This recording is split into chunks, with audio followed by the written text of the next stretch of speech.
तो आज हमारे पास एक बहुत ही दिलचस्प आध्यात्मिक लेख के कुछ हिस्से हैं। और कमाल की बात यह है कि इसमें आत्मा, शरीर और टाइम के साइकिल को समझाने के लिए कुछ बड़े अनोखे मेटाफर्स यानी रूपक इस्तेमाल हुए हैं। हाँ, और ये पॉइंट 61225 प्रातः मुरली ओम शांति बाप दादा मधुबन से लिए गए हैं। बिल्कुल। और इसकी खासियत यह है कि ये बहुत गहरे आध्यात्मिक विचारों को समझाने के लिए रोजमर्रा की चीजों का सहारा लेता है। जैसे खिलौने, चाबियां, बैटरी, ये चीजें हमें रोज दिखती हैं, तो शायद कॉन्सेप्ट भी आसानी से समझ आ जाए। सही कहा। तो चलिए इसी सोच की परतों को खोलते हैं। आज का जो हमारा ये विश्लेषण है, इसका मिशन ये समझना है कि शरीर को एक खिलौना और आत्मा को उसकी चाबी कहने का असल मतलब क्या है। और फिर ये आइडिया आगे जाकर बैटरी वाले कॉन्सेप्ट से कैसे जुड़ता है। और आखिर में इस पूरी प्रक्रिया का मकसद क्या है, ये भी देखेंगे। बिल्कुल। ये देखना भी दिलचस्प होगा कि ये सारे रूपक मिलकर एक बड़ी तस्वीर कैसे बनाते हैं, पूरा आध्यात्मिक फ्रेमवर्क। तो सबसे पहले और सबसे अनोखे रूपक से शुरू करते हैं। लेख में कहा गया है कि ये जो हमारा शरीर है, ये एक खिलौना है और आत्मा वो एक चैतन्य चाबी है जो इसे चलाती है। हाँ, ये अपने आप में ही खुद को देखने का एक बहुत अलग नजरिया है ना? बिल्कुल। और यहाँ एक बहुत जरूरी बात पर जोर दिया गया है। लेख में आत्मा को सिर्फ चाबी नहीं, बल्कि अविनाशी और अमर चैतन्य चाबी कहा गया है। अविनाशी और अमर? हाँ, इस पर इतना जोर इसलिए है क्योंकि इसका सीधा मकसद इंसान को निर्भय बनाना है। अच्छा। सोचिए, अगर शरीर सिर्फ एक खिलौना है जिसे एक दिन टूटना ही है, तो फिर जो चाबी अविनाशी है यानी आत्मा, उसे किस बात का डर? बिल्कुल, डर हमेशा शरीर से जुड़ा होता है, उसके खत्म होने से जुड़ा होता है, आत्मा से नहीं। ये एक बहुत इंटरेस्टिंग पॉइंट है। मतलब खुद को शरीर से अलग करके आत्मा के रूप में देखना ही डर से मुक्त होने का पहला कदम है। सही। और लेख में एक और तुलना भी है। आत्मा को एक कठपुतली की तरह बताया गया है जो 5000 साल के एक लंबे खेल में धीरे धीरे सीढ़ी उतरती गई है और अब उसे ऊपर चढ़ने का रास्ता चाहिए। बिल्कुल। और अगर हम इसे बड़ी पिक्चर से जोड़ें तो ये कठपुतली का नीचे उतरना एक पहले से तय 5000 साल के ड्रामा का हिस्सा है। ड्रामा? हाँ, लेख के मुताबिक आत्मा इस खेल को खेलते खेलते अपनी सारी शक्ति खो चुकी है और अब एक खास समय पर, जिसे संगम युग कहा गया है, बाप यानी परम सत्ता आकर ऊपर चढ़ने का रास्ता बताती है। और इसी रास्ते को श्रीमत कहा गया है। हाँ, श्रीमत या श्रेष्ठ मत। तो एक तरह से अगर पुरानी चाबी खत्म हो रही थी तो ये श्रीमत ही ऊपर जाने की नई चाबी है। अच्छा, तो ये 5000 साल का जो चक्र है, ये इस फिलॉसफी का एक बहुत ही फाउंडेशनल आइडिया लगता है ना? हाँ बिल्कुल।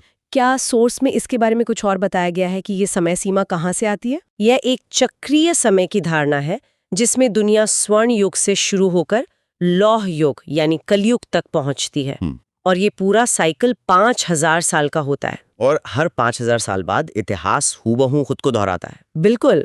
इस लेख का पूरा ढांचा इसी चक्र पर आधारित है। ठीक है, तो ये चाबी वाला आइडिया तो बहुत पावरफुल है, लेकिन मुझे लगता है कि आज के दौर में शायद बैटरी वाली बात लोगों को और भी ज्यादा क्लिक करेगी। सही कह रहे हैं। सोर्स भी इसी तरफ जाता है ना? हाँ, और ये एक बहुत सहज ट्रांजिशन है। लेख में रूपक बदल जाता है, चाबी से बैटरी पर। आत्मा को एक ह्यूमन बैटरी कहा गया है, ह्यूमन बैटरी, जो समय के साथ डिस्चार्ज हो जाती है। ये रूपक आज के डिजिटल युग में समझना और भी आसान है। हम सब जानते हैं कि जब फोन की बैटरी खत्म हो जाती है तो क्या होता है। तो फिर सवाल ये उठता है कि ये ह्यूमन बैटरी डिस्चार्ज कैसे होती है?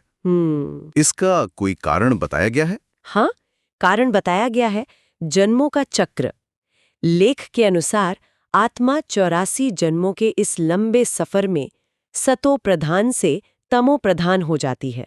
अब ये शब्द थोड़े तकनीकी लग सकते हैं। हाँ, ये सतो प्रधान और तमो प्रधान, क्या हम इसे अपनी रोजमर्रा की भाषा में यूं समझ लीजिए कि पीक एनर्जी और पूरी तरह से ड्रेन्ड कह सकते हैं? बिल्कुल, ये समझने का एक बहुत अच्छा तरीका है। मतलब जब हम बिल्कुल फ्रेश, पॉजिटिव और अपनी बेस्ट फॉर्म में होते हैं, वो सतो प्रधान हुआ। सही। और जब हम बिल्कुल थके हुए, नेगेटिव और शक्तिहीन महसूस करते हैं, वो तमो प्रधान। बिल्कुल सही। सतो प्रधान यानी 100% चार्ज्ड, सतयुग की शुरुआत में, और तमो प्रधान यानी लगभग 0% चार्ज्ड, कलयुग के अंत में। अच्छा। लेख में इसे समझाने के लिए गाड़ी के पेट्रोल का उदाहरण भी दिया गया है। जैसे गाड़ी चलते चलते पेट्रोल खत्म कर देती है, वैसे ही आत्मा जन्मों मरण के चक्र में अपनी शक्ति खो देती है। तो अगर बैटरी पूरी तरह डिस्चार्ज हो चुकी है, तो इसका चार्जर कहाँ है? इसे रिचार्ज कैसे किया जाए? इसका समाधान बताया गया है योग। योग? लेकिन यहाँ एक बहुत जरूरी बात समझने की है। इस लेख में योग का मतलब शारीरिक आसन या प्राणायाम नहीं है। अच्छा। यहाँ योग का मतलब है जुड़ना, कनेक्शन। लेख के मुताबिक इसका सीधा सा अर्थ है ईश्वर यानी बाप को याद करना। सिर्फ याद करना? हाँ, सोर्स कहता है जितना याद करेंगे उतना पावर बढ़ती जाएगी। ये एक डायरेक्ट कनेक्शन है। याद करना ही चार्जिंग की प्रक्रिया है। तो अगर योग का मतलब सिर्फ ईश्वर को याद करना है तो ये ध्यान या मेडिटेशन से कैसे अलग है? बहुत अच्छा सवाल है। क्योंकि याद करना एक बहुत ही एक्टिव प्रोसेस लगता है, जबकि मेडिटेशन को अक्सर पैसिव समझा जाता है, जहां आप विचारों को शांत करते हैं। बिल्कुल। सोर्स के अनुसार ये सिर्फ चुपचाप बैठना नहीं है, ये एक एक्टिव, एक कॉन्शियस याद है। कॉन्शियस याद? हाँ, इसमें आप खुद को आत्मा समझकर अपने मूल गुणों को याद करते हुए परम सत्ता से प्रेमपूर्ण संबंध जोड़ते हैं, एक कॉन्वर्सेशन की तरह, एक रिश्ते की तरह। अच्छा। तो ये पैसिव होकर शून्य होने की बजाय एक एक्टिव रिलेशनशिप में रहकर शक्ति भरने की प्रक्रिया है। और ये चार्जिंग की विधि सिर्फ संगम युग में ही उपलब्ध होती है, जब बैटरी पूरी तरह खत्म होने वाली होती है। ठीक है, तो अब तक हमने 2 रूपक देखे हैं। पहला, शरीर एक खिलौना है और आत्मा चाबी, जिससे हम डर से मुक्त हो सकते हैं। और दूसरा, आत्मा एक बैटरी है जिसे समझने से हम अपनी आध्यात्मिक ऊर्जा के प्रति सचेत हो सकते हैं। सही।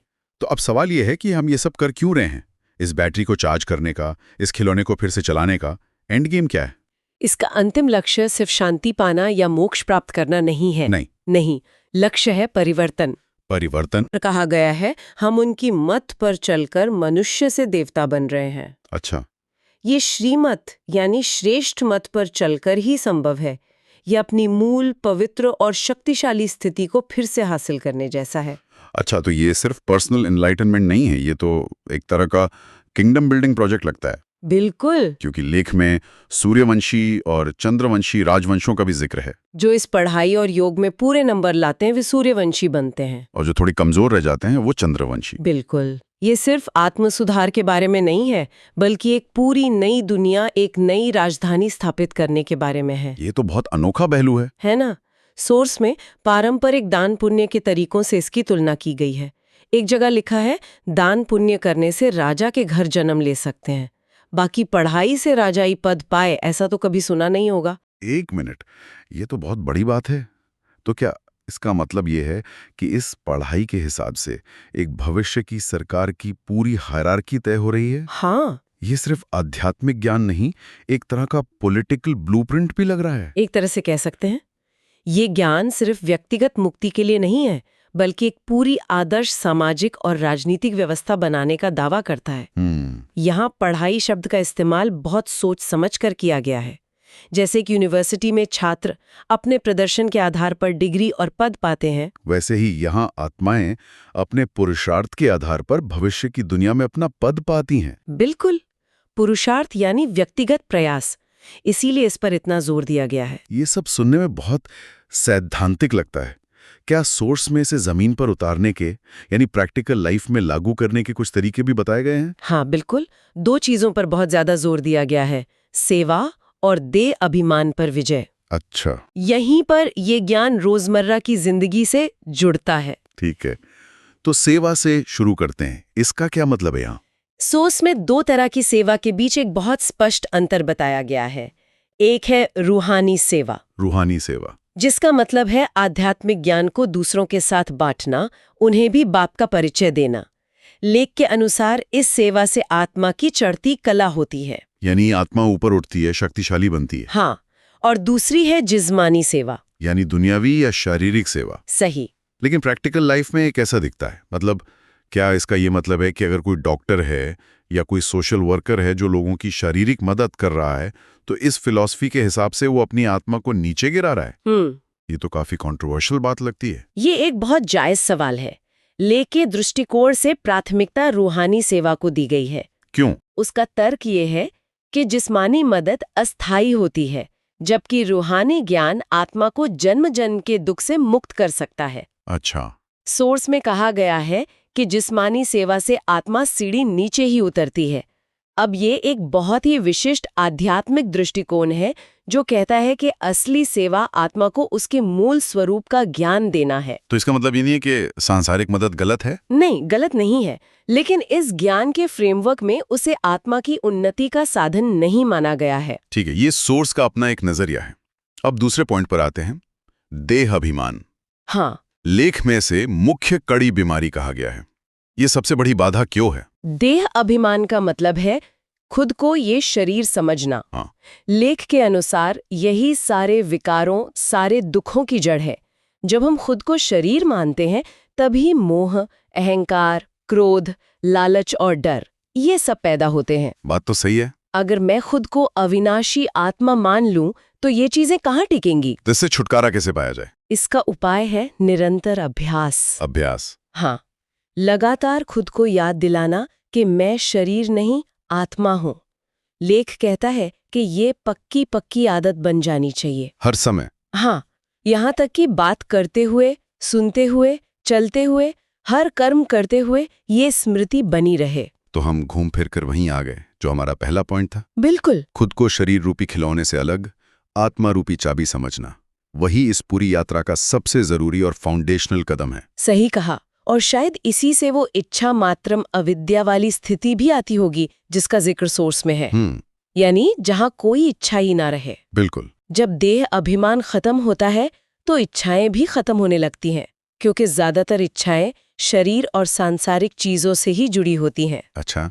लेख के वरदान वाले हिस्से में कहा गया है कि दातापन की भावना रखने से, यानी हमेशा देने की सोच रखने से व्यक्ति तृप्त हो जाता है और इच्छाओं से मुक्त हो जाता है। देना ही लेना है। हाँ, ये भावना व्यक्ति को मांगने वाले से देने वाला बना देती है और यहीं से देवता बनने की यात्रा पूरी होती है। तो आज हमने आत्मा की एक अनोखी यात्रा को समझा, एक खिलौने की चाबी के रूप में उसकी पहचान से शुरू होकर एक डिस्चार्ज होती बैटरी के रूप में उसकी हालत तक, और फिर ईश्वर की याद से उसे रिचार्ज करके एक नई दुनिया की राजधानी स्थापित करने तक। हाँ, इसका सार यही है कि ये समय का एक चक्रीय दृष्टिकोण है जहां आत्माएं 5000 साल के एक लंबे चक्र में अपनी मूल पवित्रता और शक्ति खो देती हैं और फिर एक खास समय पर, जिसे संगम युग कहा गया है, दिव्य हस्तक्षेप के माध्यम से उन्हें ज्ञान और योग का रास्ता मिलता है, जिससे वो फिर से अपनी श्रेष्ठ स्थिति को पा सकें। हाँ, ये गिरावट और उत्थान का एक अनथीन चक्र है जो इस सोर्स के अनुसार बार बार दोहराया जाता है। और आज की बातचीत से जो मेरे लिए सबसे बड़ा टेकअवे है वो ये कि कैसे अलग अलग रूपक एक ही यात्रा के अलग अलग पड़ाव को समझाते हैं। शरीर को खिलौना समझना डर से मुक्ति का रास्ता है, और आत्मा को बैटरी समझना अपनी ऊर्जा के प्रति जिम्मेदारी का एहसास दिलाता है। बिल्कुल। और ये भी कि इस ज्ञान का अंतिम लक्ष्य सिर्फ व्यक्तिगत शांति नहीं बल्कि एक सामूहिक परिवर्तन है, एक सक्रिय और रचनात्मक भूमिका निभाते हुए एक नई दुनिया का निर्माण करना। सही कहा। और यहीं पर आज की ये चर्चा एक बहुत बड़ा सवाल छोड़ जाती है। अच्छा। लेख में बार बार इस बात पर जोर दिया गया है कि ये पूरा ड्रामा हर 5000 साल में हूबहू, मतलब एग्जैक्टली द सेम दोहराया जाता है। और इसे वही समझेंगे जिन्होंने पिछले कल्प में भी समझा था। तो यहाँ एक गहरा सवाल उठता है, अगर सब कुछ पहले से तय है और एक फिल्म की रील की तरह दोहराया जाना है, तो फिर इस ढांचे के भीतर पुरुषार्थ यानी व्यक्तिगत प्रयास और स्वतंत्र इच्छा, फ्री विल, की क्या भूमिका है? बिल्कुल। ये नियति और कर्म के बीच का वो सदियों पुराना दार्शनिक सवाल है जिसे ये लेख एक बहुत ही अनोखे और निश्चित फ्रेमवर्क में हमारे सामने रखता है। और इसी सवाल के साथ हम आज की इस चर्चा को यहीं समाप्त करते हैं। मान द्वारा निरंतर अपनी स्थिति को ऊंचा बनाने की प्रेरणा सब कुछ आज बाबा ने हमें दिया है। अगर आज की मुरली से आपको कोई विशेष प्रेरणा या स्वमान का अनुभव मिला हो तो उसे अपने जीवन में धारण करें और दूसरों को भी प्रेरित करें। अपने विचार या अनुभव कमेंट में साझा करें ताकि अन्य आत्माओं को भी शक्ति मिले। याद रखें, हर शुभ संकल्प ही विश्व कल्याण की सेवा है। ओम शांति। ओम शांति।